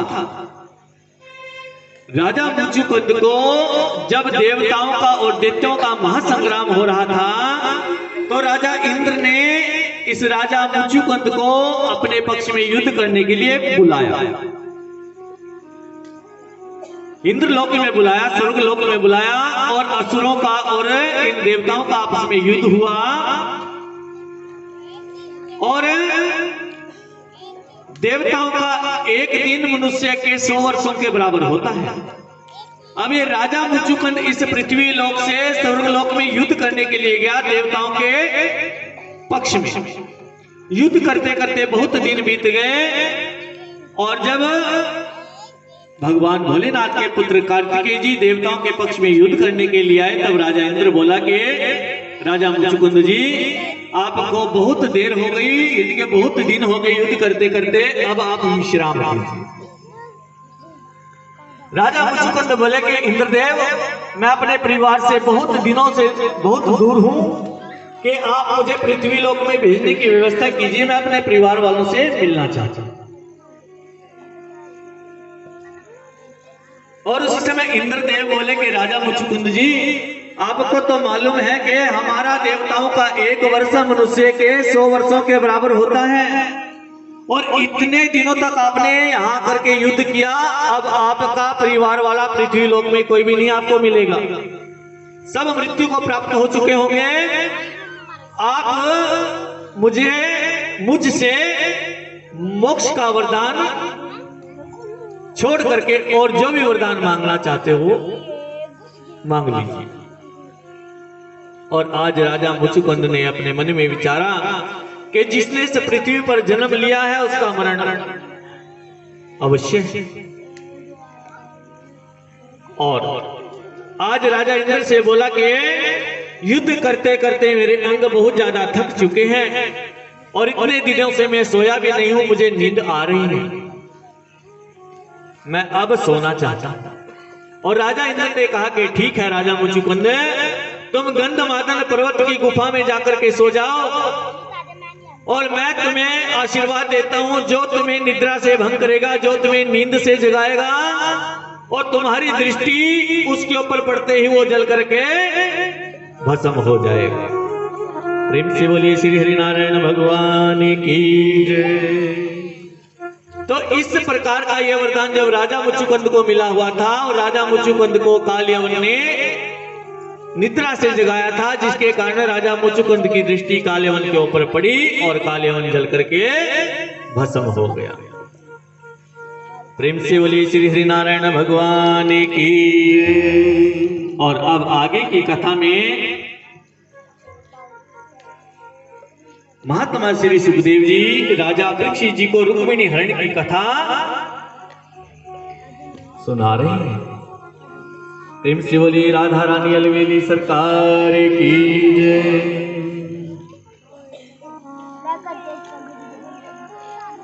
कि राजा भीष्मक के 3 पुत्र और एक कन्या जिसका नाम था रुक्मिणी। और रुक्मिणी ने जो है जैसे ही युवावस्था प्राप्त की और नारद जी के मुख से भगवान कृष्ण के प्रति जो है उनकी सुंदरता की बातें सुन करके, उनके आचार विचार और व्यवहार की बातें सुन करके रुक्मिणी ने मन ही मन कृष्ण को अपना पति मान लिया। लेकिन इसका भाई रुक्मी इसका विवाह चेदी राज के राजा शिशुपाल से कराना चाहता है। और आज मैया रुक्मिणी का लगन पत्रिका, लगन टीका रुक्मी ने चेदीराज के राजा शिशुपाल के यहां भिजवा दिया। और आज मैया रुक्मिणी बहुत परेशान है। उसने एक विश्वास पात्र ब्राह्मण को बुलाया और एक प्रेम पत्र लिखा भगवान कृष्ण के लिए, और उसे ब्राह्मण से कहा कि आप मेरे मन की बात, मेरे हृदय की बात आप जो है द्वारिकाधीश तक पहुंचा दो। मैं जन्म जन्मांतर आपकी बहुत आभारी रहूंगा। और आज ब्राह्मण ने मैया रुक्मिणी के हाथ से वो प्रेम पत्र लिया और चुपचाप द्वारिकाधीश में जा पहुंचे। द्वारिकाधीश के चरणों में नमस्कार प्रणाम किया। और मेरे कृष्ण कन्हैया ने आज उस ब्राह्मण का बहुत आतिथ्य सत्कार किया। और तब उसको भोजन आदि कराने के बाद उससे पूछा कि विवाह कब है। ब्राह्मण ने बताया कि विवाह तो परसों है। और उसके बाद उस प्रेम पत्र को पढ़ा। उसमें लिखा था कि मैंने नारद जी के मुख से आपकी जो सुंदरता का वर्णन और आपकी बातें सुनकर को कि आपको ही मन में अपना पति मानती हूं। मैं आपसे ही विवाह करूंगी। अगर आपके साथ मेरा विवाह नहीं हुआ तो मैं अपने प्राणों का त्याग कर दूं। मैं मन ही मन आपको अपना पति मान चुकी हूं। और उसमें लिखा था कि मैं अपनी कुल देवी का पूजन करने के लिए मंदिर में आऊंगी और वहीं से आप मेरा हरण कर लेना। प्रेम से बोलिए बांके बिहारी लाल की, राधा रानी अलवेली सरकार की जय। और फिर मेरे कन्हैया ने उस ब्राह्मण से कहा कि अभी रात्रि है, आप आराम से जो है विश्राम कीजिए कि विवाह तो परसों होना है, हम कल आराम से यहां से निकल जाएंगे। और जैसे ही प्रातः काल हुई, अपने सारथी दारुक को बुलाया और एक सुंदर सा रथ तैयार किया और उस रथ में उस ब्राह्मण को बिठाया और आप भी बैठे और तुरंत चल पड़े कुंडिलपुर की ओर। और आज कुंडिलपुर में मेरे बांके बिहारी जी पहुंच चुके हैं। सब इनके दर्शन कर रहे हैं। और उस ब्राह्मण ने जाकर के मैया रुक्मिणी से कहा, कृष्ण जी आपकी नगरी में पहुंच चुके हैं और आपके लिए संदेश भिजवाया है कि आप बिल्कुल भी चिंता ना करें। जब आप गौरी पूजन के लिए जाएंगी तो वहीं से आपका हरण कर लेंगे। प्रेम से बोलिए श्यावर रामचंद्र भगवान की जय। और इतनी बात सुन करके आज मैया रुक्मिणी अपनी सखियों को बुलाती है और क्या कहती है कि आओ मेरी सखियों, मुझे मेहंदी लगा दो और मुझे मेरे श्यामा की दुल्हन बना दो। तो सुनिए मीठा सा भजन। बोलो बांके बिहारी लाल की जय। आओ मेरी सखियों मुझे मेहंदी लगा दो, मुझे श्याम सुंदर की दुल्हन बना दो, मुझे श्याम सुंदर की दुल्हन बना दो। आओ मेरी सखियों मुझे मेहंदी लगा दो, आओ मेरी सखियों मुझे मेहंदी लगा दो, मुझे श्याम सुंदर की दुल्हन बना दो, मुझे श्याम सुंदर की दुल्हन बना दो, मुझे श्याम सुंदर की दुल्हन बना दो, मुझे श्याम सुंदर की दुल्हन बना दो।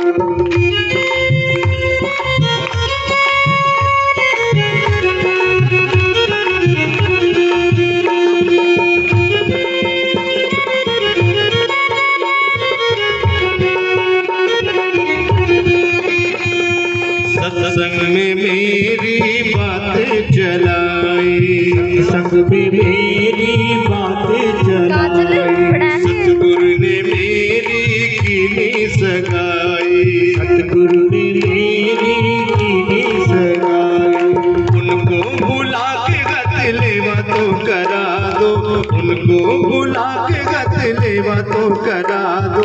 मुझे श्याम सुंदर की दुल्हन बना दो, मुझे श्याम सुंदर की दुल्हन बना दो, मुझे श्याम सुंदर की दुल्हन बना दो, मुझे श्याम सुंदर की दुल्हन बना दो।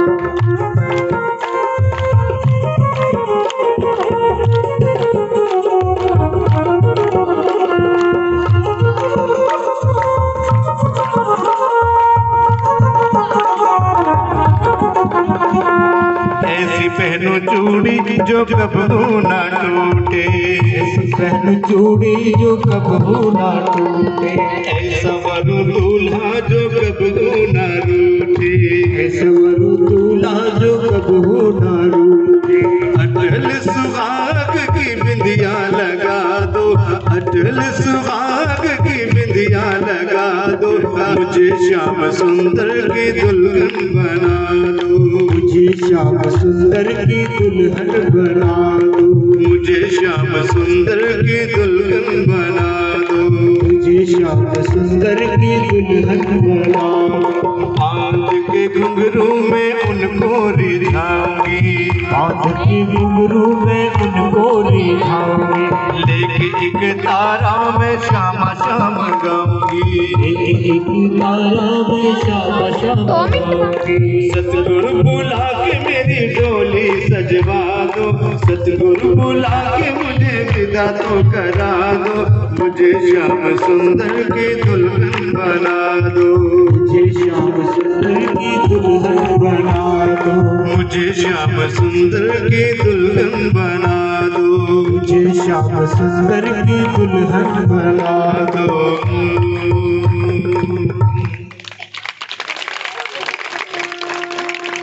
प्रेम से बोलिए बांके बिहारी लाल की जय, राधा रानी अलवेली सरकार की जय। और आज मैया रुक्मण मन ही मने बांके बिहारी जी से क्या कह रही है? तेरे भरोसे मेरी गाड़ी,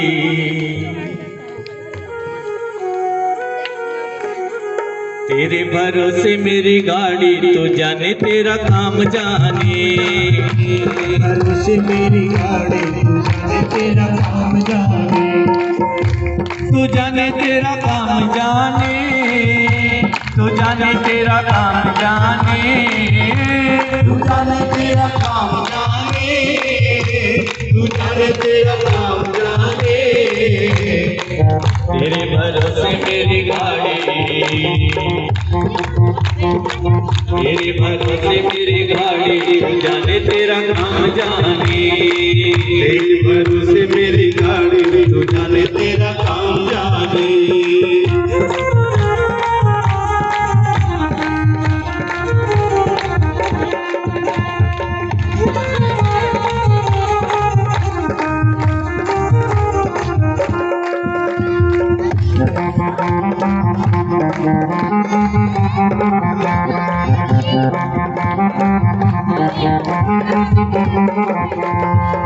तेरे बिना मेरा कोई नहीं है, तेरे बिना मेरा कोई नहीं है, जो भी हो बसे तुम ही तुम हो, जो भी हो बस तुम ही तुम हो, तेरा ही मुझको सहारा, तेरा ही मुझको सहारा, तू जाने तेरा काम जाने, तेरे भरोसे मेरी गाड़ी, तू जाने तेरा काम जाने, तू जाने तेरा काम जाने, तू जाने तेरा काम जाने, तू जाने तेरा काम जाने, तू जाने तेरा काम जाने। तेरे भरोसे मेरी गाड़ी, जय हो, तेरे भरोसे मेरी गाड़ी, तू जाने तेरा काम जाने, तेरे भरोसे मेरी गाड़ी, तू जाने तेरा काम जाने।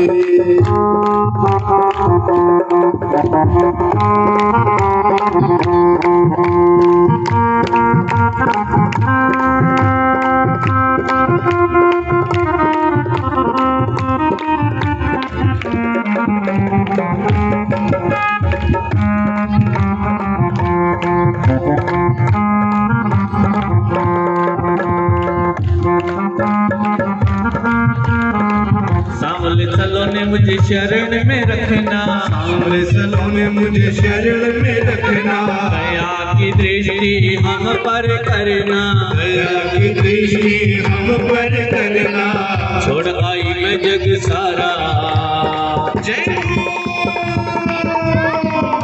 छोड़ आई मैं जग सारा, तू जाने तेरा नाम जाने, भरोसे मेरी गाड़ी, तू जाने तेरा काम जाने।